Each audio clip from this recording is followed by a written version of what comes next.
मागे आमच्या एका नेत्यानं एक भाषण दिलं। त्या भाषणामध्ये त्यांनी काय म्हटलं, जाती असल्या पाहिजे पण जातीय द्वेष नसला पाहिजे। त्याच्यामुळे जाती व्यवस्था असू नये असं म्हणण्यापेक्षा जातीय विषमता असू नये असं जर आपण म्हटलं तर ते अधिक चांगलं आहे। आता याचं उत्तर मी नाही देणार, शाहू महाराजांनी याचं उत्तर दिलं होतं की जे लोकांचं असं मत आहे की जाती असल्या पाहिजे म्हणजे जातीभेद असला पाहिजे पण जातीय द्वेष नसला पाहिजे, तर शाहू महाराज म्हणतात जातीय द्वेषातून तर जातीभेद झालेला आहे। जर जातीय द्वेष संपवायचा असेल तर जातीभेद संपवावा लागल, आजार संपवायचा असेल तर त्याचं कारण संपवावं लागल। कधी विचार केला का शाहू महाराजाला मारण्यासाठी दामो जोशी यांनी का प्रयत्न केला असेल, गणपत मोडक यांनी काय प्रयत्न केला असेल, हे आतंकवादी कसे झाले असतील? यांना शाहू महाराजाचा काय अडचण आहे? त्यांनी तर सामाजिक न्याय स्थापन केला, स्त्रियांना शिक्षणाचे अधिकार दिले, असं काय चुकीचं काम केलं? विद्यार्थ्यांसाठी त्यांनी हॉस्टेल शाळेची व्यवस्था केली, स्कॉलरशिप दिली, मग मारायचं का होतं? म्हणजे जो सामाजिक न्याय स्थापन करल, समता बंधुता न्याय स्थापन करल तो आपला शत्रू, अशी एक विचारधारा इथे अस्तित्वात आहे। त्यांना जातीवर आधारित व्यवस्था पाहिजे। छत्रपती शाहू महाराजांनी सामाजिक न्याय स्थापन करताना या वर्ण व्यवस्थेनं त्यांना एवढं सहज स्वीकारलं का? नाही स्वीकारलं।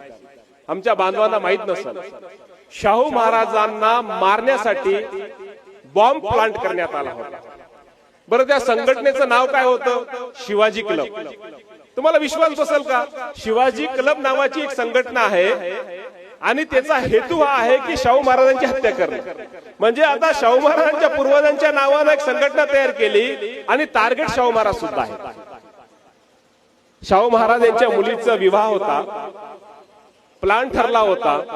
दामू जोशी आणि गणपत मोडक म्हणून हे दोन आतंकवादी यांनी असं कट रचला होता की शाहू महाराज आपल्या मुलीला घेऊन ज्या गाडीमध्ये येतील तेथे बॉम्ब लावून त्यांना उडवायचं। पुण्याचा बॉम्ब वेळेवर पोहोचला नाही म्हणून ही दुर्घटना झाली नाही। त्याच्यानंतर सुद्धा त्यांनी एक प्रयत्न केला की शाहू महाराज पुण्याहून येत होते रेल्वेनं, मग स्टेशनहून राजमहालाकडे येताना वाटेमध्ये त्यांनी बॉम्ब प्लांट केला। शाहू महाराज आधी कोणतीही कल्पना नव्हती, अचानक एका नातेवाईकाला आजारी असल्यामुळे भेटायला गेले। दुसरी घोडागाडी त्या मार्गाने गेली आणि बॉम्ब प्लांट केलेला असल्यामुळे ती घोडागाडी त्या बॉम्बने उडाली। शाहू महाराज म्हणतात की योगायोगाने मी वाचलो, कारण माझ्या नातेवाईकाला पाहायला जायचं आधी ठरलेलं नव्हतं। मी हे तुम्हाला उदाहरण का सांगितले? कधी विचार केला का शाहू महाराजाला मारण्यासाठी दामो जोशी यांनी का प्रयत्न केला असेल, गणपत मोडक यांनी काय प्रयत्न केला असेल?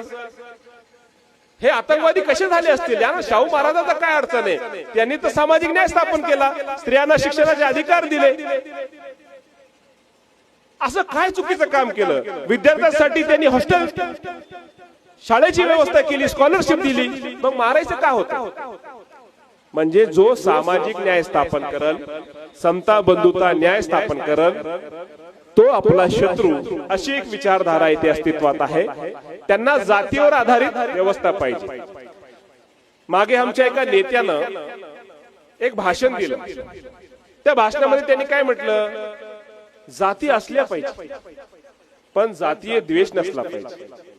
आता याचं उत्तर मी नाही देणार, शाहू महाराजांनी याचं उत्तर दिलं होतं की जे लोकांचं असं मत आहे की जाती असल्या पाहिजे म्हणजे जातीभेद असला पाहिजे पण जातीय द्वेष नसला पाहिजे, तर शाहू महाराज म्हणतात जातीय द्वेषातून तर जातीभेद झालेला आहे।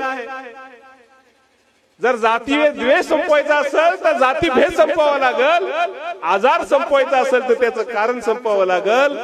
जे लोक असं मत व्यक्त करतात की जाती असल्या पाहिजे, जातीभेद असला पाहिजे पण जातीय द्वेष नसला पाहिजे, मला यांच्या ज्ञानाची कीव येते। म्हणजे हे मूर्ख बनवतायत आपल्याला। आता एक मोठा नेता तुम्हाला सहज बोलून जातो आणि एकीकडे शाहू महाराजांना सांगितलेलं वक्तव्य आहे, तुम्हाला हे नाही कळत की कोणाला घेतलं पाहिजे, सत्य काय आहे?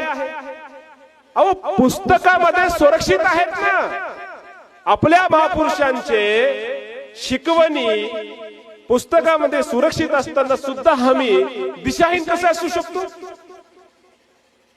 आम्हाला वारंवार जयंती घेऊन का सांगावं लागते? आता तर आम्ही विदेशात जाऊन सांगितलं पाहिजे ना.